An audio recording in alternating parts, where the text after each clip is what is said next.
Yo, what's up mga kaibigan? Nalina tayo magkwentuhan. Kahapon ay inanunsyo ni Shams ng ESPN na kumukonti na ang mga team na pinagpipilian ni LeBron James. At ito nga daw ay ang Philadelphia 76ers, Miami Heat at ang Cleveland Cavaliers. Inalis na nga niya sa usapan ng Golden State Warriors, Minnesota Timberwolves at ang Denver Nuggets. Ang Cavs obvious naman na malakas ang connection niya sa franchise na ito dahil dito nga siya nagsimula at maganda din nga kung dito natatapusin ang kanyang career at nagbakante din nga ito ng roster spot para sa kanyang anak.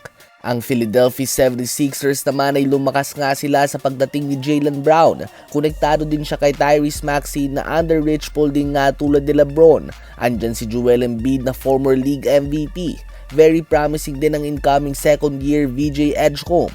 At ang pinaka nasa taas ng lahat, ang President of Basketball Operations at General Manager ng team na ito ngayon ay si Bob Myers, ang arkitekto sa pagbuo ng dynasty ng Golden State Warriors noon. Habang sa Miami Heat naman ay kakakuha lang nga nila kay Giannis Antetokounmpo at pamilyar na siya sa sistema ni Coach Eric Spoelstra at sa pamamalakad ni Pat Riley. Well, bagamat sinabi na nga ni Shams na wala na sa usapan ng Warriors, hindi ba nga tapos ang laban nila dito dahil magkikita na nga si LeBron James at Draymond Green at hindi pa ka mag-party o mag-usap tungkol sa negosyo. Bagkus ang tanging pag-uusapan nga nila ay ang posibilidad na lumipat si LeBron sa Warriors at kung ano ba ang kakalabasan ng kanilang lineup kung sakali. Ano ba ang kanilang end goal? Ano ba ang dapat naabangan ng chemistry issues at iba pa? So kung nais nga ng mga fans ng Warriors na makuha si LeBron, well sa ngayon nga ay nakadepende na nga ang lahat sa former Defensive Player of the Year winner Draymond Green. Ano ba masasabi nyo tungkol dito? Habang Los Angeles Lakers naman ay gumawa ng galaw kahapon kung saan nakuha nga nila ang 3-time NBA champion and long-time center ng Golden State Warriors Kevon Looney mula sa free agency. Si Looney nga isang center na hindi mo naman gaanong aasahan na gumawa ng kanyang sariling puntos. Hindi nga ito yung tipong mangpoposte at magpapakita ng solid footwork at mga hook shot.